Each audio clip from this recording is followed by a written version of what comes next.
Okay, hello, welcome to this year's Frege Lectures. I'm really happy to present Professor Emma Borg from University of London, School of Advanced Studies. She has been working there since January 1923, and before that, she worked at the University of Reading for a long time. Emma works mainly on philosophy of language, philosophy of mind, and business ethics. She's the author of two main books in philosophy of language, Minimal Semantics, and Pursuing Meaning. And now she has written a new book. You can see the cover, Acting for Reasons, in defense of common sense psychology, and this year's Frege Lectures are based on that book, which I suppose will be coming out in December, right?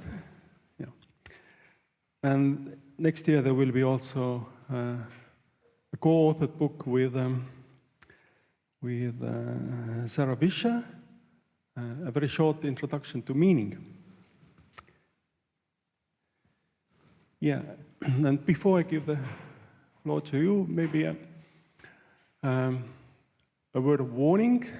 As you can see, this thing is being filmed, which means that if you ask questions, you will be filmed as well. So you know and consent by this very fact of asking a question.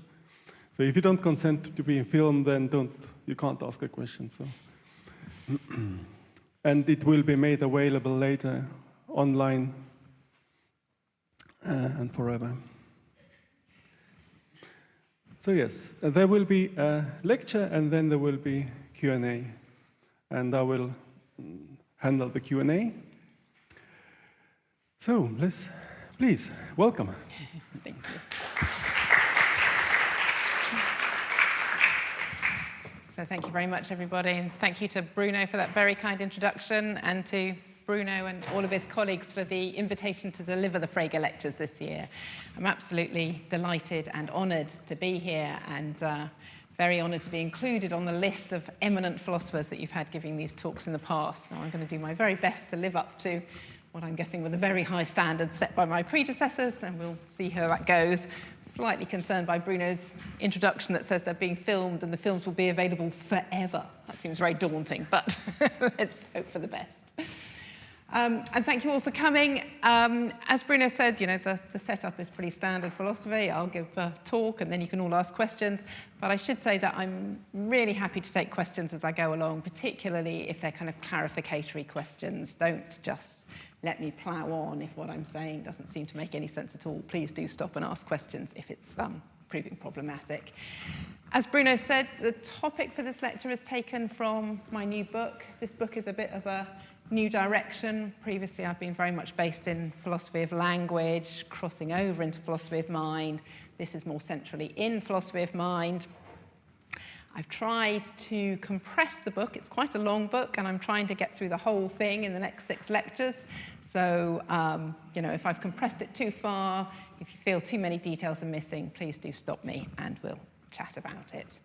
So, hopefully you've all seen the kind of way the lectures are going to go. Just to give you a word about them, so today's talks are going to be about kind of setting up the views. This morning's talk is going to be trying to introduce you to the position I want to defend and just beginning to see what the kind of worry I'm going to be interested in is. And this afternoon, I'll look more closely at the way that that worry comes about and think about some background issues to do with rationality that we might need to get on the table. Then the talks tomorrow are going to focus on 2 challenges to the view that I want to defend, this common sense psychology model. Both of those challenges are going to be challenges to what I call common sense psychology's action generation mode. So the account common sense psychology gives you of the way in which our own actions come about. That'll be what we think about tomorrow. And then on the final day, I'm going to focus on a 3rd objection to the common sense model, which is an objection to the account of action understanding, so the way that we understand the actions of others. So tomorrow is about ourselves, and then the 3rd day is about other people. Okay, so today's lecture then, or this morning's lecture, what I want to do is introduce the common sense model that I'm going to be defending, going to start off by trying to motivate the common sense view for you a little bit, just to see why that's where we might want to start. Then I'm going to try and define the position a bit more clearly, and that's going to require looking at reasons and mental processes and reasons and consciousness. And then I'm going to come to what is absolutely the fundamental question for all of the rest of the lectures, which is what's the scope of this position that we're looking at? Because the kind of opponents I'm going to be engaging with in these talks agree that there's sometimes a role for common sense psychology, but they're going to think that it's very limited. And so that question of what the scope of explanation is going to be really key for me. Then I'm going to introduce the three objections we're going to be interested in for the rest of the talks, and I'll just give you a little taster of the kind of evidence that people want to bring to the table to show us that common sense psychology is wrong.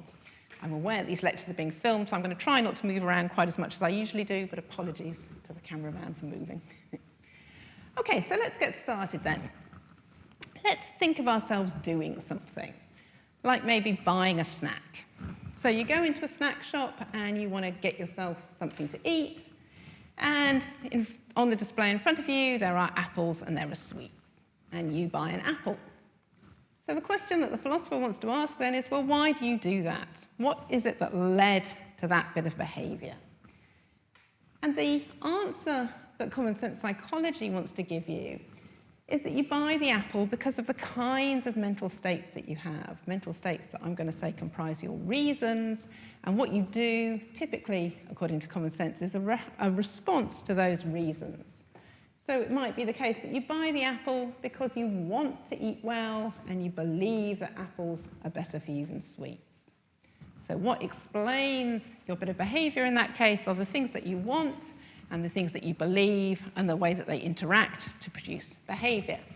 That is a typical kind of explanation in much philosophy, and it appeals to these mental states that you have, that I'm going to call reasons, and to reasoning involving those states. So for a very long time in philosophy, that kind of position was just assumed to be correct. It just didn't really get argued about all that much. I should say, I'm going to call the view common sense psychology. As you'll know if you do philosophy, those are, that's one term amongst many. It's also known as folk psychology. It's probably more commonly known as folk psychology. But I've done a lot of work in the kind of interdisciplinary area between philosophy and psychology, and psychologists really don't like the term folk psychology. I think they think it's kind of prejudicial in certain kinds of ways. So I'm going to call it common sense psychology, call it folk psychology if you like. When we come to the third day, I'm also going to talk about mind reading quite a lot, the idea that what we're doing is accessing mental states. That's also just a kind of another term for common sense psychology, sometimes known as the causal theory of action, mentalizing, lots and lots of terms, picking out this general kind of view. So that's a common view in philosophy. It's not such a common view in psychology. So in psychology, it's often thought that the way in which we explain behavior is actually not by thinking about reason so much, but by thinking about the kinds of cognitive heuristics and biases that you bring to the decision-making situation. So an alternative explanation of why you buy the apple is that you buy the apple just because it's been put on the middle shelf directly in your eye line, and the chocolates are actually on the lower shelf, and you just ignore them and go straight for the apple. So that kind of explanation appeals to non-reason-giving features, right? It's just an aspect of the environment you're in that dictates the kind of choice that you make. Your choice is driven directly by a kind of environmental trigger and by these cognitive biases that you bring to the situation. And the reason you might think 2 looks like a good explanation is that there seems to be experimental work that shows that that's the right way to go, because it turns out that if you put people in a snack buying situation where the apples are on the eye line and the chocolates are underneath, more people buy apples. And if you switch those 2 things around and put the chocolates on the middle shelf and the apples on the bottom, more people buy chocolate. But the worry for the common sense view then is that it looks as if your kinds of beliefs and desires are going to remain constant across those kind of just environmental changes, just that kind of bit of manipulation of the choice architecture, as the psychologists like to say. So it begins to look as if what we're doing isn't really driven by what we believe and desire and want and hope and all those nice mental states. It's really driven by these kinds of low-level cognitive biases and the kinds of manipulations of the environment that we find ourselves in. So that second view is pretty standard in much psychology, and it's increasingly, I think, popular within philosophy, and it's that kind of view that I'm going to try and resist in the talks that follow. So I want to defend this first view, right? I want to defend this common sense psychology model. So why start there? Why think that common sense psychology is the right place to start rather than with the heuristics and biases view? Well, I think a first point we might note here is just that the common sense psychology is the orthodox view in philosophy. It's the one that's been around for the longest. It's a kind of default position for very many philosophers. And while that's certainly not an argument that the view is right, I think it's worth noting that it's a reason to take the view seriously. So the idea that we typically act in light of reason-giving mental states has a really long pedigree, goes back at least to Aristotle, this idea that we're driven by mental states when we engage in behavior. And it very often looks like the default position, certainly in moral philosophy. So in moral philosophy, it seems that we need this view of people as reasons-responsive agents, because without that, we can't get these kinds of moral notions off the ground. So as Dunning notes, in moral philosophy, people are often treated as fully functioning agents, making moral choices after careful and conscious deliberation. If they're not agents like that, it's hard to see how they get within the kind of moral sphere. And I've got a quote here from someone called Kristen Andrews. Andrews is going to turn out to be one of the people that I want to argue against in this area. But I've got a quote from her just to point out that even my opponents in this area think that the common sense model is the kind of orthodox received view. So Andrews writes, the received view in philosophy conceives of social cognition as largely individualistic and internalistic. I should say social cognition is just going to be this kind of understanding we have of one another, understanding of action, understanding of what people are doing and why they're doing it. There's probably more to social cognition than that, but that's the bit we're going to be interested in. So conceives of social cognition as largely individualistic and internalistic. It focuses on hidden beliefs and desires of the person of interest. And it presents social cognition as a form of causal reasoning, like our reasoning about the operations of the physical world. The central difference between causal reasoning about people and things is that people's causes are often hidden. People are self-propelled, while the movements of non-agents are usually caused by visible external events.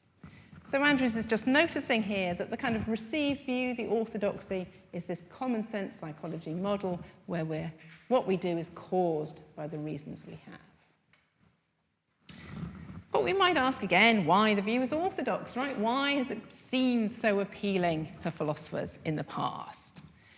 Well, I think a first point to notice here is when we're doing explicit action, understanding, or explanation, the common sense model is just the model we go for, right? When we sit back and ask ourselves, why did I buy the apple in the shop? Or why did she hold the door open when someone was approaching?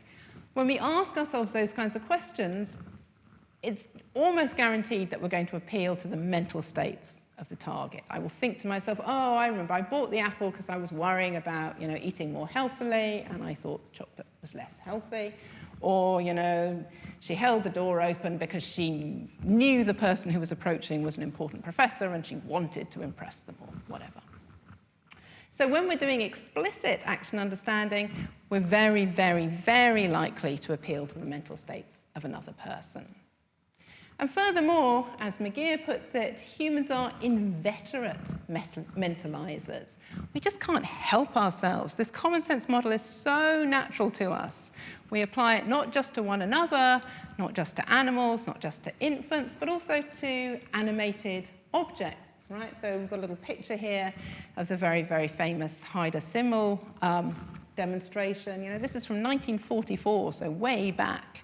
If you show people little moving geometric shapes that appear to be moving in a sort of ordered fashion, people can't resist attributing mental states, right? They'll say things like, oh, the big triangle wanted to escape and the little triangles were trying to catch it. They will use this mentalizing framework to explain and understand what's going on.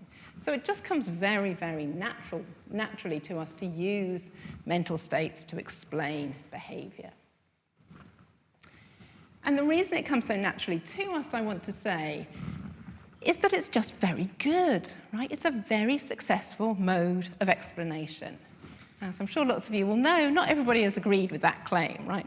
Most famously, Paul Churchland said, common sense psychology is not a successful method of explanation.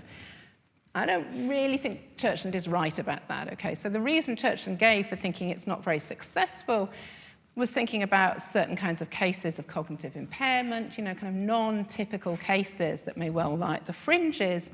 And I think he overlooked the kind of quotidian nature of normal common sense psychology explanation. So when we commonly use common sense psychology, it's not in those kinds of cases, and it seems to be incredibly successful.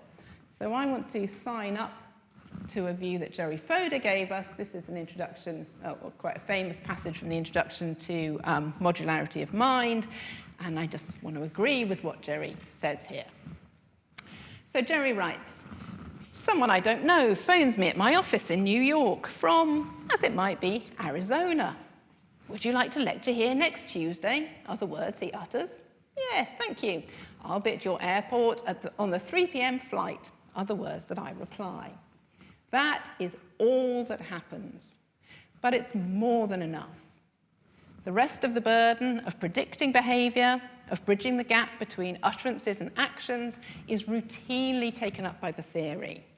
And the theory works so well that several days later, or weeks later, or months later, or years later, you can vary the example to taste. And several thousand miles away, there I am at the airport, and there he is to meet me. Or if I don't turn up, it's less likely that the theory failed than that something went wrong with the airline. The theory from which we get this extraordinary predictive power is just good old common sense belief desire psychology. If we could do that well with predicting the weather, no one would ever get his feet wet. And yet the etiology of the weather must surely be child's play compared with the causes of behavior.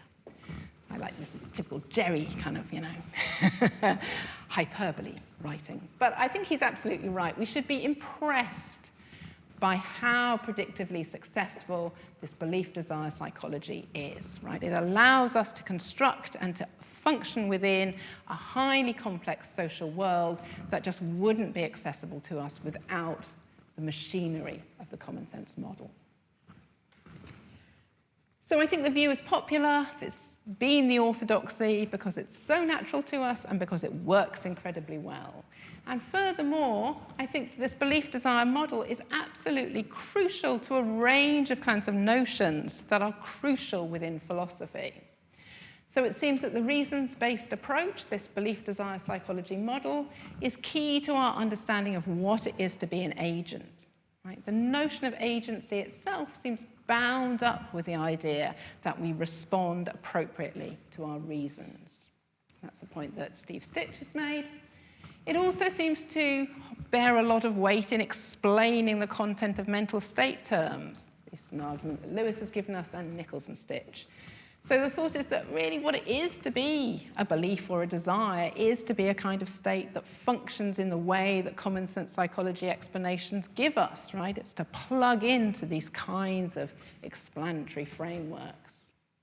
And finally, even the notion of personhood itself seems bound up. It's common, outside philosophy, in a range of disciplines, it's common to think of man as the rational animal.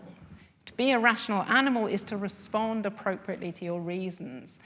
And it's questionable what kind of notion of personhood we could have if we didn't think that typically people are responsive to the kinds of reasons that their mental states give them for acting.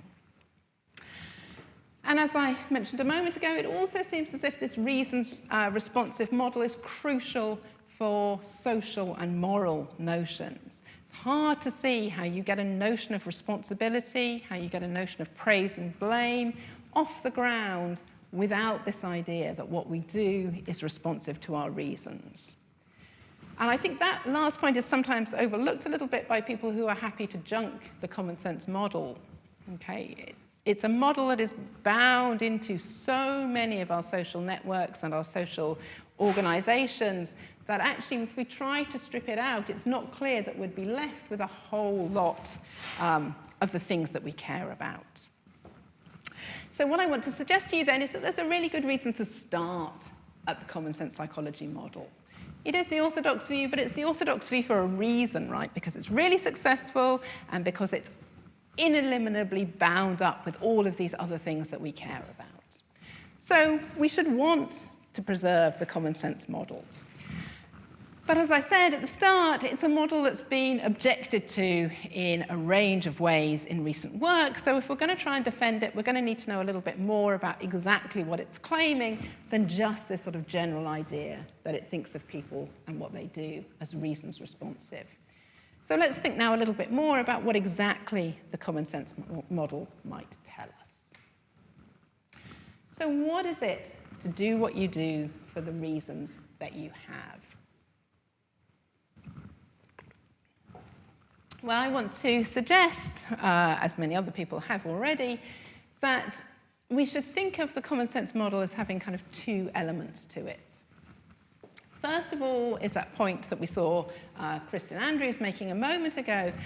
The common sense model is signed up to the idea that there's a causal relation going on here. So the action that you perform must be caused by the reason-giving mental states that you have.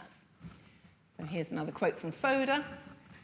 Fodor says, "If it isn't literally true that my wanting is causally responsible for my reaching, and my itching is causally responsible for my scratching, and my believing is causally responsible for my saying, if none of that is literally true, then practically everything I believe about anything is false."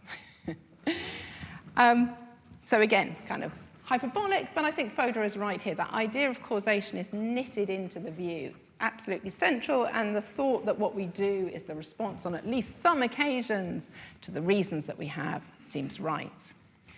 And furthermore, causation is going to be important here because, as Davidson told us way back, you can see when I grew up in philosophy, it's going to be all about Fodor and Davidson. Davidson pointed out when he was outlining his causal theory of action that causation is going to matter here because someone can have a reason to perform an action, and they can perform that action, but that reason may not be the reason for which they performed the action. So the little picture you've got here is supposed to be bringing to mind Davidson's famous Oedipus example. So Oedipus wanted to kill his father. He's got a reason to kill his father. He's on his way home. On the dark street, he meets a beggar, doesn't know who he is. The beggar's in the way. Oedipus kills the beggar and carries on his way, hoping to go and kill his father. Turns out that unbeknownst to Oedipus, the man in the road was actually his father, and so he successfully murdered his father.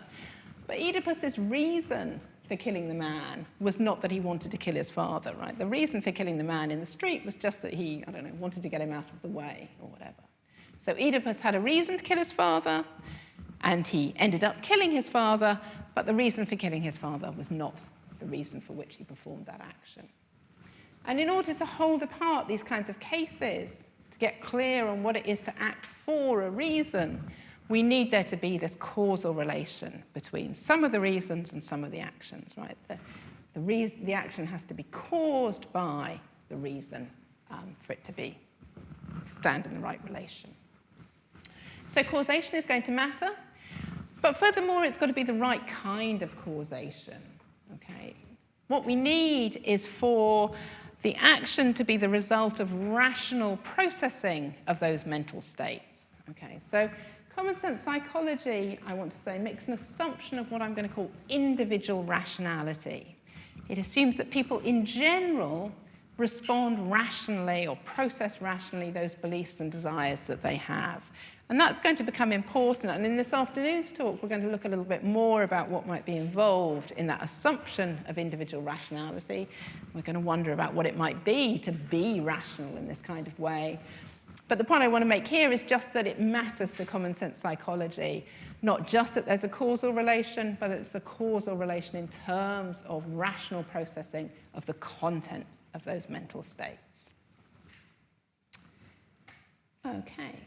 So that's the analysis common sense psychology wants to give us. It wants to say that reasons cause action, and they cause action in the right kind of way, i.e. following rational processing.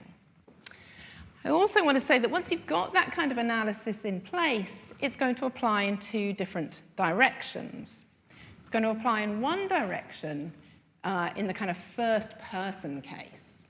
So when we ask about how our own actions are generated, common sense psychology is going to say, well, they're generated by rational processing of your reasons. So it's going to say action generation comes about because we are creatures with content-bearing mental states, up to and including propositional attitudes like desires and beliefs.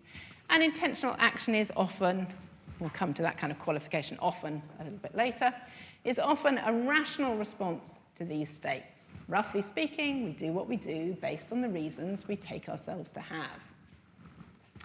I should say that bit in the brackets there, take ourselves to have. I was mentioning this to Francesco at the start. This is a lecture, or these are going to be lectures about acting for reasons. Focus is going to be on the acting, not so much on the reasons. So as I'm sure many of you know, there's a vast literature about what reasons are, and there's a big debate about whether reasons are things in the head or things in the world. I'm just going to ignore all of that debate. I'm just going to kind of assume that reasons are the things in the head, because at least if we're interested in action and the rationality of action, it's going to have to be things that the agent cognizes that are relevant here. Whether or not you want to call them the final reasons, or whether you think of the final reasons as things in the world, as, say, my colleague Jonathan Dancy does, that's going to be kind of irrelevant here. So if you think of reasons as the things in the world, if you're a Dancyite, then every time I say reason, think of that as the reasons we take ourselves to have, which may or may not match with the ultimate reasons. Okay, so action generation. We do what we do for the reasons we have. But actually, the common sense model is much more usually understood in the second way here, in the second aspect, which is as a theory of action understanding.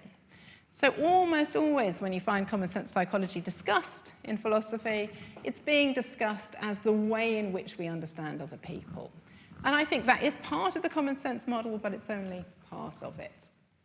So the second part of the common sense model tells us that in action understanding and prediction, we predict and explain someone else's behavior and maybe our own. So someone like Peter Carruthers wants to say we apply common sense psychology to ourselves to see how we're acting.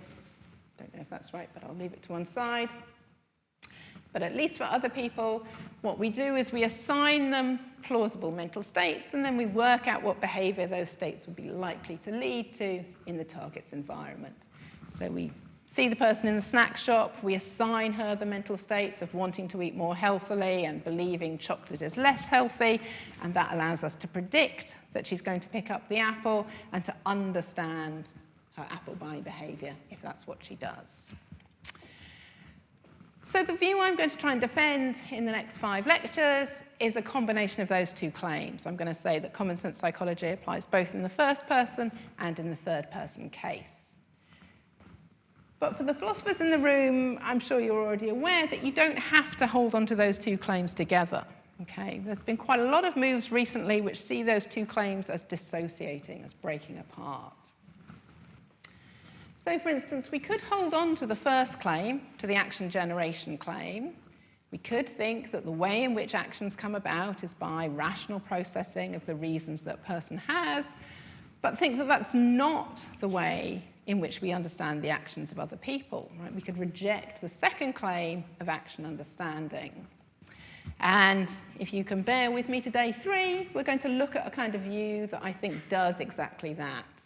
So what I'm going to call behavior reading views think that action might well come about through rational reflection on reasons, but they think of reasons as two kind of recherches to get into the picture when we're trying to understand one another. So they're going to say that when we try and understand one another, all we do is look at kind of more surface level features like environment and behavior. We don't need to worry about mental states at all. So that would be one way in which these two claims could come apart. A second way in which the two claims could come apart, very obviously, is to go the other way. You could hang on to the claim about action understanding, and you could reject the claim about action generation. So you might think we really do use the belief-desire psychology model to understand each other, but that's a kind of fiction. It's a kind of interpretive stance that we take to other people, and it doesn't really reflect anything genuine about the kind of causal etiology of those behaviors. So sometimes this is a view that looks a little bit like the one Dennett wants to hang on to, that it's a kind of interpretive stance we use, but beliefs and desires don't really reflect anything genuine in the level of individual psychology. The people I know who know Dennett much better than I do tell me that's not right, and really Dennett's more of a realist than that. But certainly there are people who want to hang on to that strong kind of rejection view, so we really do reject the action generation model whilst hanging on to the interpretation model. And I think the conference at the end of this week is going to look at views exactly like that, right? They're going to look at fictionalist views which hold that it's right for action understanding, but it's just a kind of fiction, just a kind of metaphor that we use to understand one another. So I should say nothing, I think, in what I'm going to say in the next 5 lectures is going to be a direct response to that kind of fictionalist stance. But I hope that I'm going to kind of promote the attractiveness of this kind of more realist take on the common sense model by showing you that common sense psychology is not subject to a range of other objections that have been leveled at it. And when we come to think about fictionalism in the conference, I think we're going to want to know how we preserve the kind of important notions that I've suggested the common sense model is really key to, like agency, like responsibility, like praise and blame. If really it's just a fiction when we're talking about one another in these kinds of terms, it seems to me hard to see how we're going to hang on to those kind of crucial notions. Okay, but as I say, what I'm going to do is try and hang on to both of those views, but we should be aware that they can dissociate. Okay, so let's just do a quick bit about philosophy of mind, and then I'm going to introduce the problems to you. So if we're thinking about this common sense model, we're thinking about ourselves as reasons responsive, we're going to need an account of the mind that allows us to be reasons responsive. So I think the common sense model most naturally fits within a kind of old school, classical, computational, representational theory of mind. The kind of thing you might be familiar with from something like Foda's modularity of mind or language of thought. So according to this approach to the mind, thoughts have a representational, propositional format. You have some basic things like concepts, and you can plug them together using rules to make well-formed thoughts, and complete thoughts make kind of claims about the way the world is. And if we've got that sort of model in the background, then it's obvious what a kind of rational processing is going to engage, because cognitive processing will be rational just in case it mirrors the steps of maybe a good deductive or a good inductive argument. So for instance, if someone believes that if Isa went to the party, then she got home late, they later come to believe that Isa did go to the party, and they then go on to form the belief that Isa came home late. In that case, the person has formed a rational belief. They formed their belief in a rational way because the steps at the cognitive level mirror the steps of a good deductive argument. So we can see pretty clearly what it is to be rational. It's to reason in this logical kind of way, at least. Or we might think that if someone wants a cold drink and they know that the fridge has been a reliable source of cold drinks in the past, and they go on to initiate the action of going to the fridge and opening it and looking for a drink and taking one out if there's one in there, again, that looks like a rational kind of action because it follows the steps of a good inductive probability-based argument. So someone that does that kind of thinking looks to be a good rational individual who's using reasons-responsive mental processes. But of course, the computational model isn't the only one on the table. It's very common now to think of the mind in terms of a neural network model instead of this kind of computational picture, or the classical computational picture.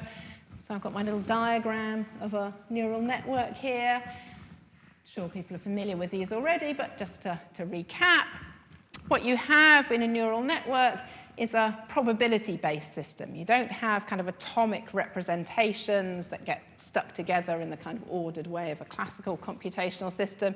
What you have is a system that transmits probabilities, transmits weights of activation across a whole system of nodes.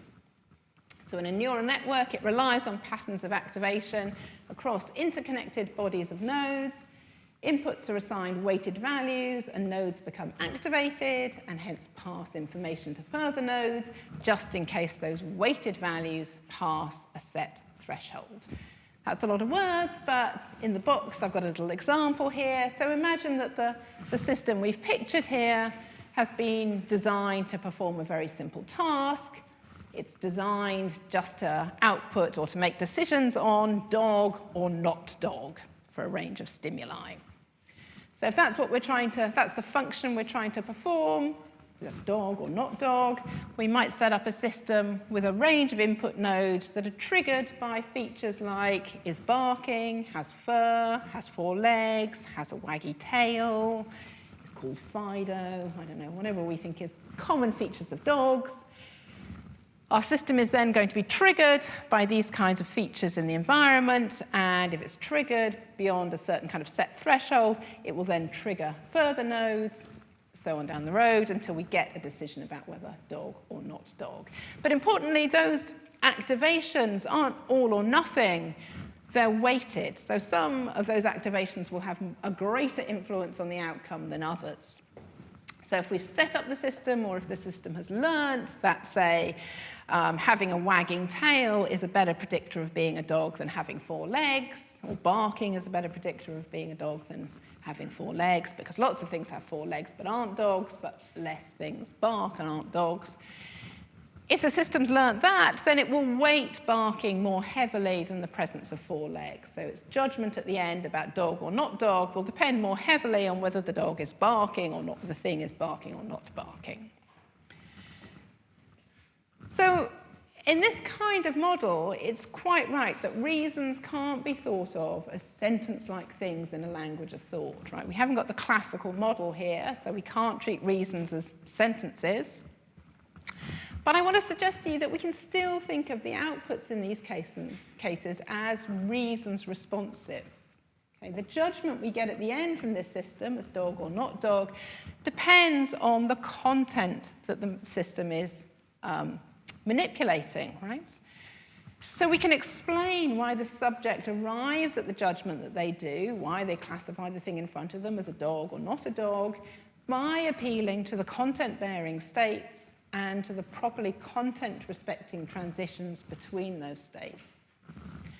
Okay, so with a different hat on, like every philosopher of language going at the moment, I'm engaged with projects that have been thinking about large language models. Large language models are systems that use neural networks, use learning across massive databases.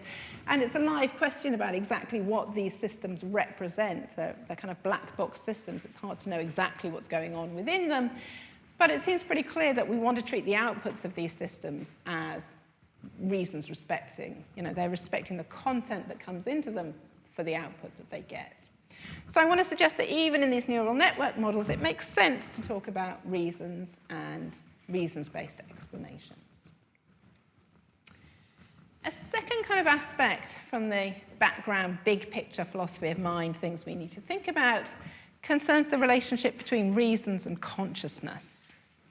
Now, it's quite right that the kind of paradigm model of a reasons-respecting individual is the kind of, the man who sits there and thinks to themselves, all men are mortal, Socrates is a man, therefore Socrates is mortal, Big gold star, well done, rational individual, working through the steps of a syllogism, coming out with a response. The paradigm is definitely that of conscious reasoning. But does that mean that consciousness should be treated as a necessary feature of reasoning, or just as a kind of common feature of the most paradigm examples of reasoning? I think it's the latter, okay? Because we've got reason right from the get-go to think that we have to allow the influence of reasons that aren't fully conscious, because we know that dispositional states alongside occurrent states can figure in what appear to be perfectly rational generations of action and belief. So say you go to the fridge when you're making tea because you tacitly believe there's milk in there. You don't consciously call to mind your belief that there's milk in the fridge in a form suitable for making tea, but nevertheless, what drives your behavior, I want to suggest, is that tacit understanding that you're likely to find milk in the fridge. Or say that someone asks you whether the earth is flat, and you just reject it out of hand. You say, that's not true. You don't have to have been consciously considering your beliefs about the state of the world prior to answering that question. You're able to answer the question just on the basis of your background dispositional beliefs. So I want to suggest to you that prima facie, common sense psychology is going to have to encompass both conscious deliberation, the conscious consideration of the syllogism case, and this kind of unconscious reasoning. Now that's a controversial point, and I'm going to try and argue for it in the first lecture tomorrow. But I think at least prima facie, it seems like it's a reasonable thing to think that the common sense model is going to range beyond the limits of straightforward consciousness. But if we start thinking that might be a possibility, that really is going to open up the door to this question of what the scope of the common sense model is. So if we only ever thought that common sense psychology got in the door when we were consciously doing it, consciously worrying about the beliefs and desires of other people, we wouldn't have to worry about the scope, right? The scope would be just, well, if you're consciously doing it, then you're doing it, and that's common sense psychology, and don't worry about any other cases. But as soon as we start thinking that maybe common sense psychology is the right model when we're not looking, as it were, when we've got something more subpersonal going on, that begins to open up this worry about when is it right? When should we think of action as reasons-driven, and when shouldn't we? So that's the question I want to turn to now and kind of close with. So let's think about intentional action. Common divide in philosophy to think that some of the things we do are intentional and some of them are unintentional, non-intentional. So when I decide to take my coat because I see that it's raining and I don't want to get wet, bingo, intentional action. When I ask the waiter for the chicken dish because I think it looks delicious, bingo, intentional action. On the other hand, when I eat the chicken dish and I start digesting it, digestion, not intentional action, right? It's not something that I'm in control of, it's not something that I instigate, it's just something my body does. Similarly, when I blink when an object passes too close to my eye, it doesn't seem like an intentional action. It's a reflex. Doesn't engage reasoning systems in the way that we think is required for intentional action. Now, kinematically, that is from the kind of brute behavioral point of view, I may be unable to tell the difference between an intentional and an unintentional action. So, if I see the movement of my arm, or you see the movement of my arm because I'm waving at you, my arm may do exactly the same thing if I'm actually falling down the stairs. But if all you can see is my arm, you can't tell the difference. Kinematically may be indistinguishable. Or, if I'm blinking because I'm trying to signal to you, or I'm blinking because a fly's just gone past my eye, it's the same kinematic bit of behavior. One's intentional, one isn't intentional. But still, even if we can't kinematically tell them apart, we think there's a clear distinction between doing something intentionally and doing something non-intentionally. Non-intentional movements are going to be those that are the result of external causes. Someone picks up my arm and waves it at you, or I fall down the steps. Or they're going to be the result of the wrong kind of internal causes, things like causes by the reflex system. But as I just said, once we start worrying about these kinds of intentional actions, we want to ask what the scope of the common sense model is going to be. Now, the traditional stance here has been to claim that all intentional actions are explained by the common sense model. So that was the claim that Davidson wanted to give us when he gave us the causal theory of action. He said, if an action is done intentionally, it's done for a reason, and if it's done for a reason, it just falls within this belief-desire psychology model. So all intentional action for Davidson was action done for a reason. But right from the get-go, people worried whether that widest scope explanation was really right, because prima facie, it seems that there are some problematic cases. It seems that there are behaviors which aren't unintentional, but which don't necessarily seem reasons-driven in the way that the common sense model wants. So think about kind of habits, or things that you acquire through operant or instrumental conditioning. What should we say about those kinds of things? So, you know, I get my little kid when they were very small, and the child wants to throw food on the floor all the time, and that's really annoying, so he gets told off for throwing food on the floor, and he gets praised for putting food in his mouth, and eventually that stops becoming much of a choice for him. He just, you know, puts the food in his mouth automatically. It's not something that he has to worry about or think through or consciously consider. Now he's an adult, he just eats. Very rarely throws food on the floor. It's most impressive. So what should we think about those kinds of cases?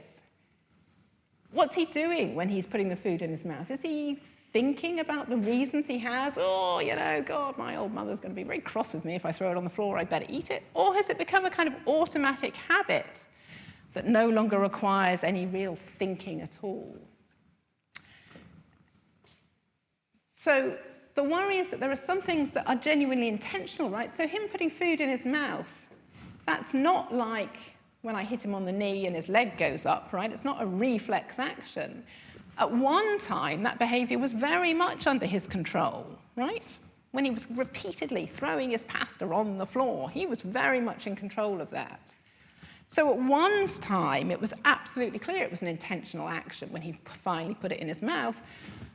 But now, what do we want to say about it? It does seem to be intentional, but it also seems to be very habitual, very automatic. Doesn't look like something that's, you know, responding to reasons in the way we might think. So these kinds of behaviors, the example I've got here is paying on a phone, right? So I'm an old person. I used to pay using my card. I'd have to get out a chip and pin thing and do it that way. I consciously switched to a payment system on my phone. And when I first did that, it required quite a lot of conscious control on my behalf. I had to think, oh yeah, I pay using my phone, and I open my wallet and I do that. Now it's automatic. I hear the ringing on the till and I reach for my phone. I don't really have to think about it in the same kind of way. So what should we say about these kinds of behaviors, these kinds of conditioned, habitual actions? Are they the result of mental state-based reasoning, the kind of thing common sense psychology likes, or are they something different? And it looks like we've got two options, right? We could say, yeah, they're still rule-based, reasons-based transitions. We're still going from reasons to conclusions or actions. Just like it was initially, it's still like that now, but those transitions have become kind of fast and unconscious and automatic. They don't need the same kind of triggering or the same kind of control they required before. Could say that. But an alternative thing that some philosophers have wanted to say from quite a long way back is that that's not right. They want to say that in these kinds of cases, the rule-based transitions from reasons to action are circumvented in favor of a direct transition from the environmental cue to the action. Okay, so there's no transition through reasons, reasoning, action. It's just a direct kind of movement from the environmental trigger to the thing that you do. So this is the view that Lewis had, but I've actually got a quote from Pollard here because I think his is slightly more pithy. So Pollard writes, whilst thought is very helpful when we are in novel or important circumstances, the rest of the time it rather gets in the way. In a slogan, we might say, we only think when our habits give out. So that's adopting the second kind of picture, and it's adopting what I'm going to call a stimulus-triggered model of at least some behavior. And it's that model that has been very influential in social psychology in recent years, and it's that model that is growing in popularity, I think, in a lot of philosophy. But if that model is right, then I'm going to say that common sense psychology is wrong. Because if common sense psychology turns out only to be an account of these kind of very limited cases where we sit back and explicitly reason about beliefs and desires, I think that doesn't look anything like the common sense psychology model that we started out with, where it was an account of kind of typical human behavior. So what I want to suggest to you then is that there's this kind of bifurcated model of intentional action going on. Sometimes intentional action, going down the, right-hand side view. Sometimes intentional action is caused by reasons and reasoning, and sometimes those reasons and reasonings are properly reasons responsive, and there we have genuine common sense psychology going on. But not always, right? Sometimes intentional actions arise in other ways. Sometimes maybe they're not caused by reasons or reasoning at all. That's that second model that we had a moment ago. Sometimes they're just directly stimulus triggered, in which case, no argument for common sense psychology. And sometimes we might think even when they are kind of caused by reasons, they get into the space of reasons, as it were, we might worry that they're not reasons responsive in the right kind of way. So another thing we could say about habits is that, they do kind of engage our reasoning faculties, but not in the right kind of way. So they still don't qualify as sort of properly reasons responsive action. And once we've seen that there's this bifurcated model, we can see that there's the space for at least 3 kinds of objection to common sense psychology. And these are objections that are based on kind of empirical work that suggests once we get out of our armchairs, we stop doing the old philosophy thing of just sitting there and thinking about what behavior might be like, and we actually do some experiments that look at the way in which people make decisions in given situations. We can see that they're not doing the kind of careful, rational reflection on reasons that common sense psychology suggests they are. So we might say one kind of objection to common sense psychology is this really brute no reasons objection. We might think that in cases of habit, cases of operant conditioning, maybe some other cases, there's really no reasoning going on. There's just this kind of direct transmission from the environment we find ourselves in, triggering a certain kind of behavior. So according to this challenge, agents often don't try to reason at all. Instead, they rely on automatic, intuitive, habitual, non-logical decision-making processes. One kind of worry for the common sense view. Second kind of worry is what I'm going to call the insufficient reasons challenge.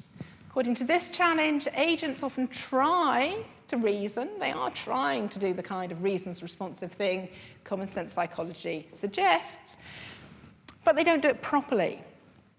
Because although they're utilizing a rational process to arrive at a conclusion, they don't meet the demands of rationality due to some systemic failure in the processes or in the way they're deployed. So that's this idea that what we use are heuristics that are kind of broadly reasons responsive, but not reasons responsive in the right kind of way, not sufficient to count as genuinely rational.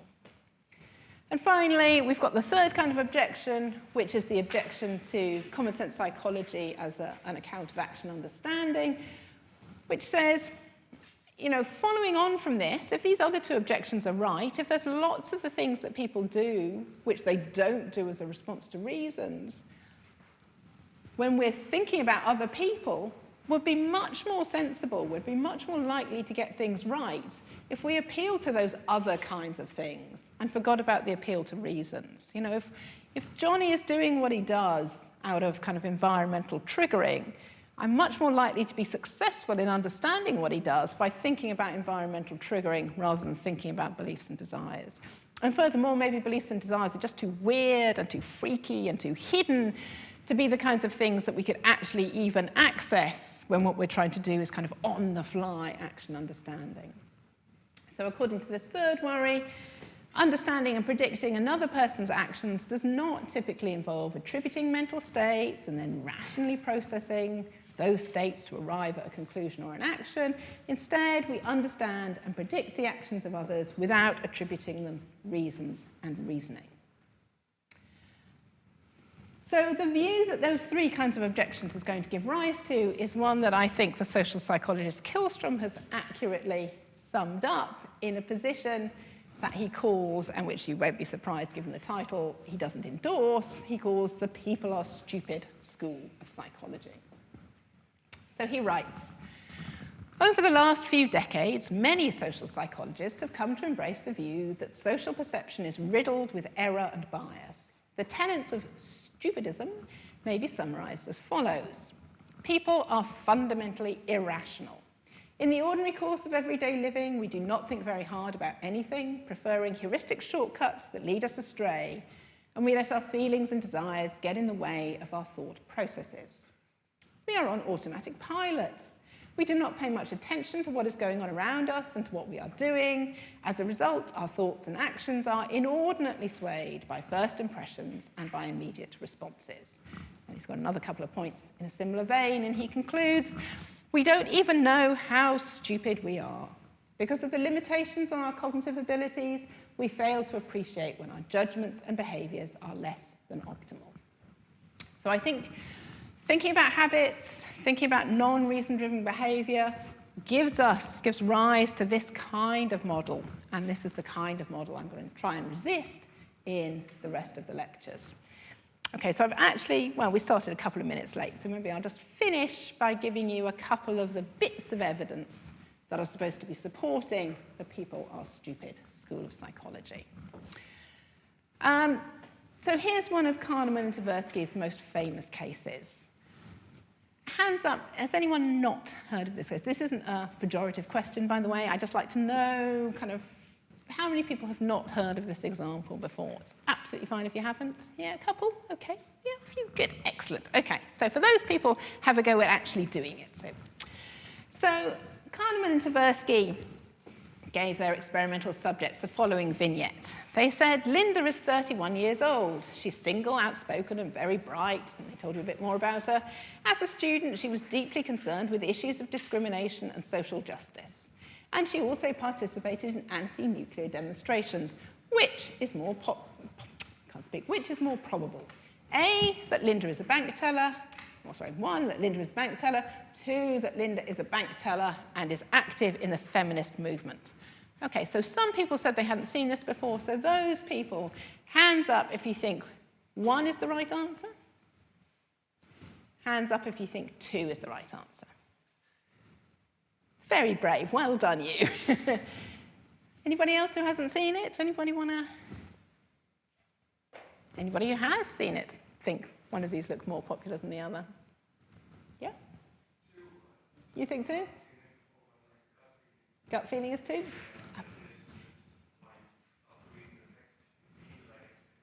Perfect. That is such a perfect answer. Exactly right. Gut feel, 2 seems absolutely the right answer, okay? You know, how could it be anything other than 2? So the worry with answering 2 is that it's not the logical answer. So the worry is that 2 can't be the logical answer because a conjunct of A and B can never be more probable than one of its conjuncts alone, A. Because A and B introduces more room for getting things wrong than A on its own. Yeah?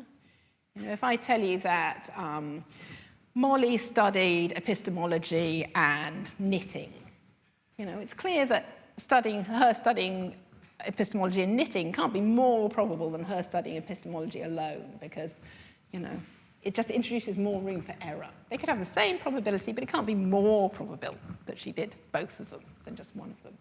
But still, 2 feels, and I love the wording, gut feel, 2 seems right. And that's exactly what Kahneman and Tversky want to say. Gut feel, intuitive, 2 just has to be right.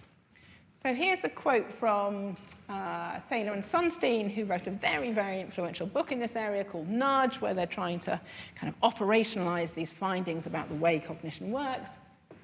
And they say, reporting Kahneman and Tversky's view here, the error stems from the use of the representativeness heuristic. So the representativeness heuristic, not the most easy to say name, but the representativeness heuristic says we use stereotypes when we're making decisions. And if something seems to fit a given stereotype, we just run with that and we ignore other important information like maybe base rates of properties and things like that. So the error here stems from the use of the representativeness heuristic. Linda's description seems to match bank teller and active in the feminist movement far better than bank teller alone. As Stephen Jay Gould once observed, I know the right answer, yet a little homunculus in my head continues to jump up and down, shouting at me, but she can't just be a bank teller. Read the description. Gould's homunculus is the automatic system in action. So we'll come on to this difference about what the automatic system is, but basically Gould's homunculus is the heuristic-based response in action. So the thought is that experiments show us that sometimes we don't reason properly. It looks like sometimes we get driven by these sorts of stereotypes. And they occur in other kinds of cases as well. So there's a heuristic known as cognitive availability, which says you should assess the likelihood of something occurring by how easy or hard it is to recall instances, other instances of that thing occurring. Affect, which says we allow how we feel about something to influence the kind of judgments we're going to make. So a little example here. Consider decisions that were taken during COVID about whether you should drive somewhere or you should take the train. So at that time, the news was full of terrible stories about the pandemic. People were absolutely correctly very, very worried about what would happen. They wanted to maintain social distancing, so lots of people decided to drive to locations rather than take a train. But it remained the case that driving is a much more dangerous mode of travel than train travel. And in fact, if you were young and, reasonably fit, you were very, very unlikely to have a bad outcome, even from contracting COVID. So in fact, people put themselves at greater risk of harm by deciding to drive than taking the train, because they weren't balancing risks correctly there. They were allowing the kind of fear and the availability of really worrying facts about the pandemic to dictate their behavior without properly thinking about what constituted a genuine risk. So in these kinds of cases, you could have sat back and you could have logically assessed the evidence, you could have thought through the probability of harm, you could have worried about, the respective safety of your chosen mode of travel. But in reality, people don't do that, right? They allow these kind of really worrying, scary, grabby facts about the pandemic to just drive what they do without a kind of proper reflection. So instead, what we do is we jump to intuitive, gut feel reactions driven by heuristics like availability, affect, and representation with little or no consultation of reasons or evidence. So those kinds of experimental cases, and we'll look at some more this afternoon, are going to be the kinds of cases that are driving this people are stupid school of psychology. The thought is, when you get out of your armchair and you do a bit of experimental work, what you find is people behave like the Linda case, people behave like they did during the pandemic, and those are not kind of reasons-responsive behaviors, they're gut feels, they're intuitions, they're the things that really motivate us. Okay, so to summarize what we've done today, or done this morning, I want to suggest to you that advocates of the Heuristics and Biases program, that's people like Kahneman, Tversky, people like Thaler and Sunstein, the kinds of opponents we'll look at in the first set of these lectures, they want to hold that people don't typically engage logical reasoning faculties when they act in certain kinds of ways. Instead, what we have are gut feel, intuitive responses and actions driven by these cognitive shortcuts and biases. But if that claim is right, I think people haven't really noticed so much that common sense psychology must in that case be wrong, right? Because what common sense psychology claims is that actually what people do is largely, broadly speaking, a rational response to the reasons they have for actions. So we have to reject CP if this heuristics and biases model is right, because it turns out that what people do is rarely a rational response to the reasons they have. Instead, people's actions turn out to be driven this way and that by non-reason-giving environmental features and biases in the cognitive system.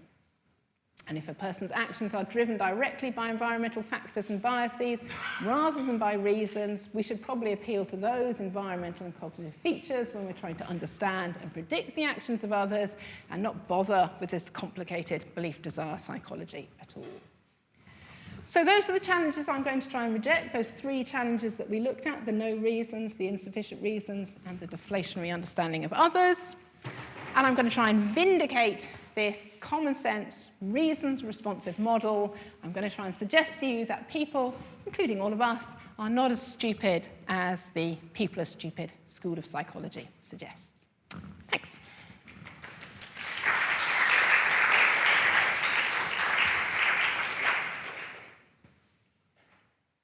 Thank you.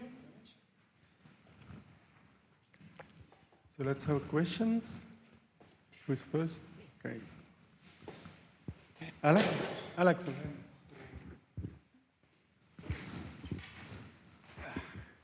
Okay. So I was wondering about so there's one way of understanding common sense psychology on which it leaves space for these kinds of failings.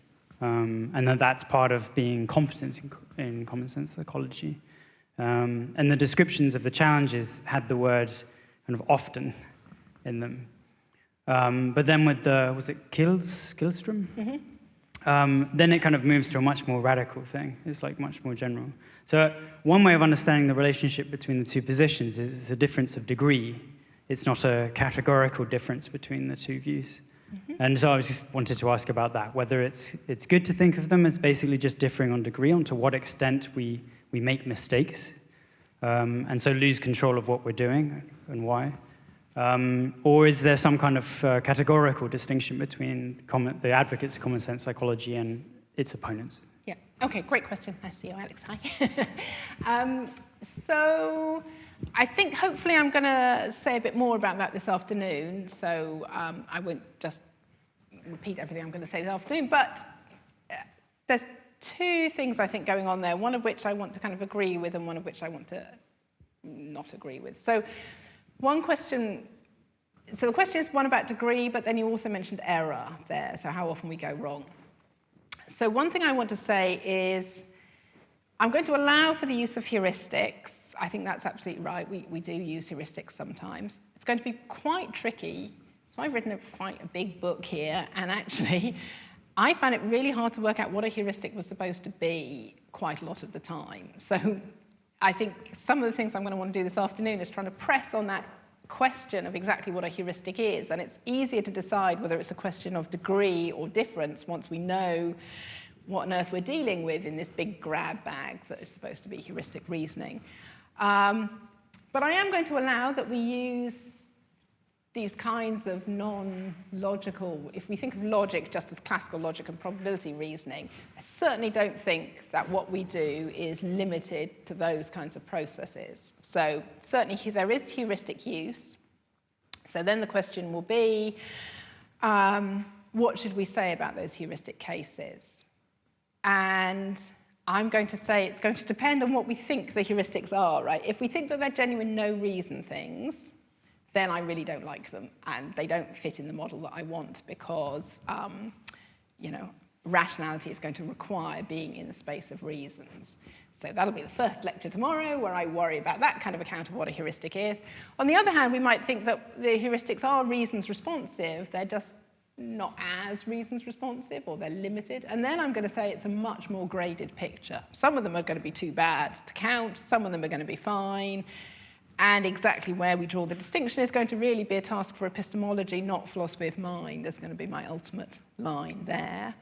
Sorry, I seem to have been talking a long time. But then just one other thing then is this question about error. So you're absolutely right that heuristics have been commonly thought of as processes that run the risk of leading us into error. But actually getting clear on what that means is itself tricky, because I think that people like Gigerenzer are right, that they don't commonly lead us into error. They're actually pretty good. We wouldn't use them if they weren't helpful. So you might think that maybe we can get out, and this is just what I'm going to say this afternoon, but I'll just give you a quick line on it. You might think we can get out of worrying about them by saying they don't commonly lead to error, they're good enough. I'm going to say that's not quite enough from the point of view of common sense psychology. We need a bit more than that. But maybe I'll leave that till this afternoon. Yeah, but good question. Thank you. Sorry about that. That's fine. My question was very similar. I wondered whether we really have to choose between the counts or whether we could incorporate some of the non-reason giving features into the common sense model. And I got the impression this is the way you want to go. But just somehow add this idea that they are still reasons responsive, those. Yeah. So I think that's a really good question, and absolutely, I hope it's going to get a little bit clearer exactly what I want to say about them. But I think, kind of in my own defense, and this just goes back to the response that I found it quite hard to work out what a heuristic is. I think actually, so one of the things that worries me about the heuristics and biases literature is that it's one of the few examples where something that has developed in the kind of arts and humanities academic ivory tower has burst out into kind of common understanding. So it's just been used as a mechanism for understanding. It's in newspaper headlines, it's in the way that people tend to think about the way that we think now.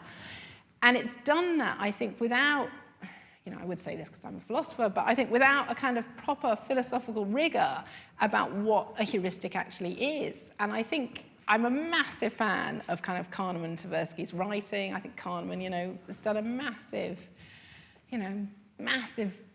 job for us in making people think about thinking, and he does it in this incredibly personable and charismatic kind of way. But I think when you look at it from a philosophical perspective, it becomes, well, I would say it becomes clear, but at least becomes suspicious that he's got a consistent view of what a heuristic is, running from when he started writing to when he finished. They start off talking about heuristics as the decision-making strategies that you use under uncertainty, right? So they're the special kinds of things that you use when the environment isn't giving you enough to make a certain decision. But by the end, that has been totally junked, and heuristics are supposed to be just any kind of instance of decision-making that's fast and easy and quick and unconscious and all those kinds of things.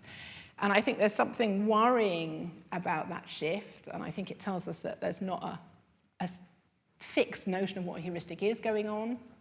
And I also worry that he's not really clear, and the advocates of the heuristics and biases aren't really clear about what the problem is supposed to be. So, I said I'm going to give you these 3 objections, and the first 2 are about action generation, and it's no reasons versus insufficient reasons. I think that's a useful way to think about it because there are different responses common sense psychology wants to make to those 2 objections. But if you read the literature, those 2 objections are not held apart, and it's really hard to see whether people's worry with heuristics is that they don't look to reasons at all, in which case, as I said to Alex, then I think common sense psychology has a real worry with them, or that they look to reasons but in a kind of limited or circumspect kind of way. And then we get a much more graded kind of response to them. Well, some of them may look at reasons well enough to count as rational, and some of them may not. And I think it's important to hold apart those 2 ideas, that heuristics are things like habits that just happen, versus heuristics are things that look at a couple of reasons, but maybe not all of them. And those are 2 very different conceptions of what a heuristic is, and I'm going to be much more concessive towards the second than the first, although I still think common sense psychology has to say quite a few things even about the second objection. Does that help? My question is about feelings and emotions and their role in rationality, and it may be that you're going to discuss it later as well, but I was wondering whether you see them, well, traditionally in history philosophy, these things are usually kept apart, although we have some well-known thinkers who thought otherwise of emotions playing a role in rationality. So where would you put them? Are they part of heuristics, or can you say that they do play, let's say, a constitutive role, at least in some instances, in rationality itself? Okay, that's a great question, and it's a really big question, and I've kind of not mentioned it at all and sort of bracketed it. what I didn't say, and I should have said you're absolutely right at the beginning, is that I really have a very concessive view of common sense psychology. So it's right that the paradigm examples involve propositional attitudes and it's belief desire psychology, and that looks fine. But I'm a big fan of Lynn Rudder-Baker, who wrote quite a lot on this kind of topic, and she says, common sense psychology has within its purview all kinds of mental states. So emotions, affective states, urges, all of those things are things that should figure at the common sense psychology level. It's just that it's easiest, we find the cases easiest to understand when they're dealing with these kinds of propositional mental states. So what I want to try and defend is the view that, what we do is properly responsive to the content of the mental states that we have, and that allows for mental states that are not necessarily propositional. So I think emotions may well figure in these kinds of explanation. I think it sounds like a bit of a get-out, but what I think in many of these cases, we're going to need a kind of graded model that says, rationality isn't necessarily an all or nothing kind of divide. And it may turn out that, reasoning on the basis of these kinds of mental states is less rational than reasoning on the basis of these kinds of states, but it's still not the same as a kind of habitual trigger. It's not just like a, straight up environmental fact. So I think this is just a kind of Weasley way of saying, I think you're absolutely right that another big question is how we treat emotion and whether emotion gets to fall on the side of common sense psychology, which I would like to say it does, or whether we should think of it in some other kind of way. And I think, hopefully, it's going to become clearer that there's a space within common sense psychology for having these kinds of things once we think a little bit more about what rationality involves and how it needs to lead to action. But I think you're right that it's a big, big question, and there's space for a lot of views here. Okay, thank you, Emma, for the great talk. Thank you. So the way I understand it is that you present it as a kind of a dichotomy, so it's either we're act for reasons and common sense psychology is right, or we're stupid and our action is based on heuristics and biases. I'm just wondering whether this is maybe a false dichotomy and maybe there's something quite big missing from that picture. And what I have in mind is that we as humans, we are very social creatures, and we're not just reading other people's minds, we're also reading social situations. We're reading relationships. And what I've tried to argue for is that this common sense psychology is not the only and maybe not the main way to explain why we act in social situations the way we do. There is something more important maybe going on, and that is reading relationships. And this is a very different kind of psychology. And we only start to read other people's minds when this fails. For example, we just met this morning and I have this kind of social schema, like what to do. I feel a little bit awkward. I say hi, I ask a couple of questions, and then you respond, and I don't have to do a lot of mind reading. But if I did something really strange, like started dancing, then you would be like, oh, what's going on in this person's mind? Then you would start, try to explain my action in terms of common sense psychology. So I was wondering, what do you think about that? Yeah, okay, so that is an excellent question, and I hate to keep giving the answer that I'm going to talk about that a bit down the road, but this is absolutely what we're going to want to talk about on day 3. So that's precisely the kind of view that I think is growing in popularity, this idea that really what matters are the reading of kind of social cues, and mind reading only comes in kind of cases of mistake or problem or really important kinds of cases. So what I think I want to say is a couple of things in response to that, and hopefully I will say them in a bit more detail on day 3, but I think what I want to say is it's right that social cues matter. We absolutely do need to pay attention to the social cues, but I think it's a mistake to think that common sense psychology isn't in the business of including stuff like that, because we have to know how to go about assigning mental states, and those kinds of social cues are going to be incredibly important in deciding what kind of mental states it would be appropriate to assign somebody.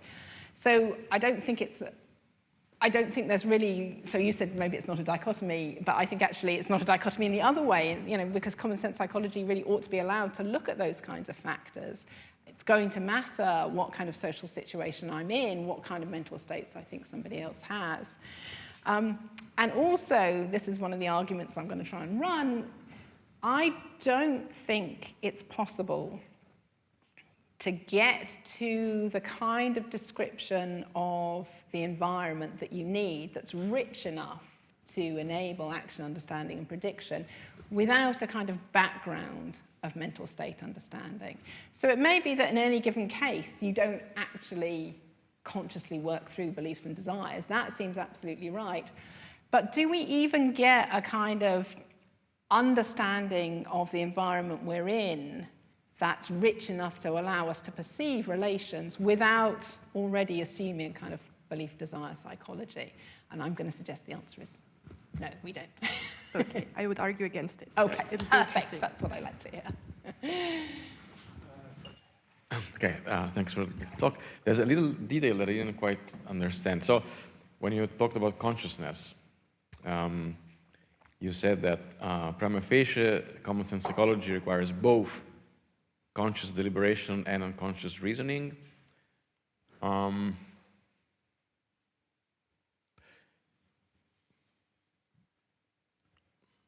What if there was only unconscious reasoning? Would common sense psychology be in trouble then? Or were you emphasizing the other I half? was emphasizing the other way. That's an interesting question. I mean, the conscious bit seems less problematic, right? Because that's the one we find when we do any kind of explicit action understanding. So when I'm trying, you know, in the case where I'm surprised by someone's action, you know, they start dancing in the middle of the lecture and I start thinking to myself, well, why are they doing that? They must think this is a lecture that will benefit from interpretive dance or something.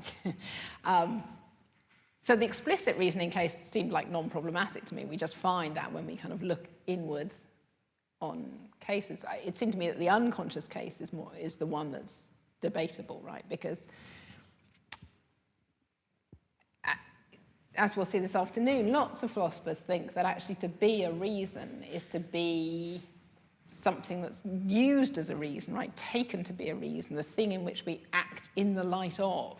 And that, in the light of, that tells you that we're at the level of conscious deliberation, I would say. Yeah, sorry. I mean, there's a lot of conscious stuff going on, of course, in many cases, right? But maybe what's going on is not exactly deliberation. So there's a lot of stuff, a lot of thoughts going through our minds, right, which we are aware of, right?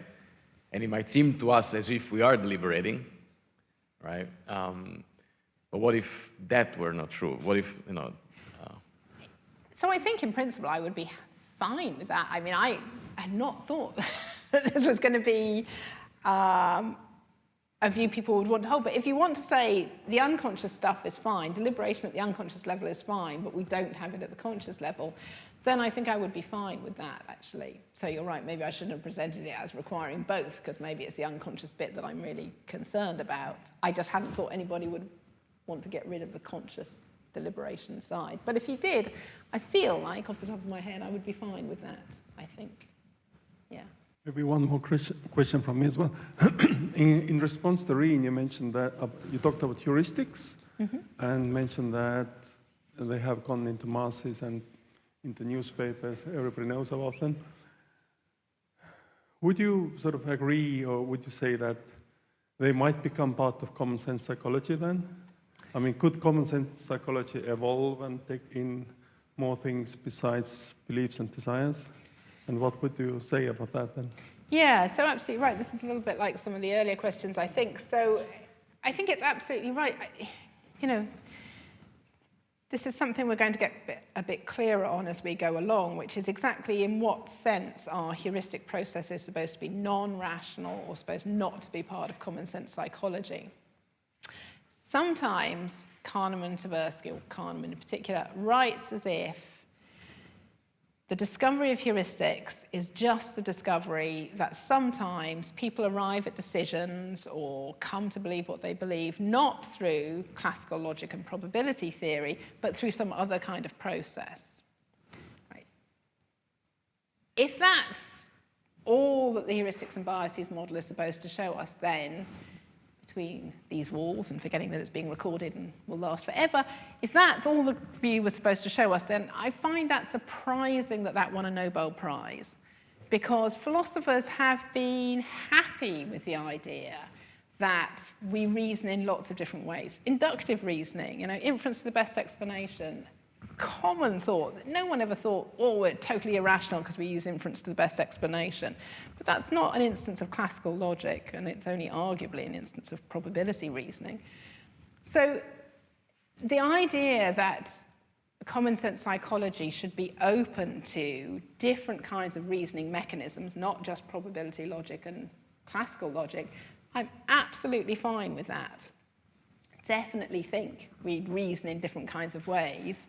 The question will then become, are those ways of reasoning good enough to count as rational? And what I'm going to say is, it's not just a question of do they yield good enough outcomes? So sometimes what you find in the literature is people arguing that heuristics are fine and we're not irrational for using them because they work. So it's just a kind of instrumental notion. They work and that's fine. I'm going to say if you're an advocate of common sense psychology and you want to maintain this claim of individual rationality, that's not quite enough, okay? Because just being instrumentally good enough isn't good enough for true rationality. So this is a kind of long-winded way of answering your question, but I'm going to say that common sense psychology should be open to any process which is genuinely rationally respectable.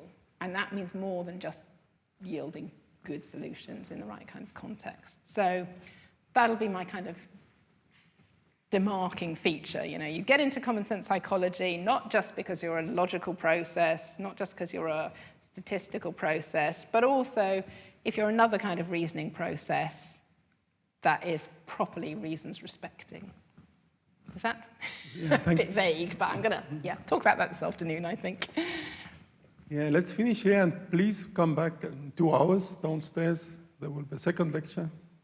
And now let's thank Emma. Thank you.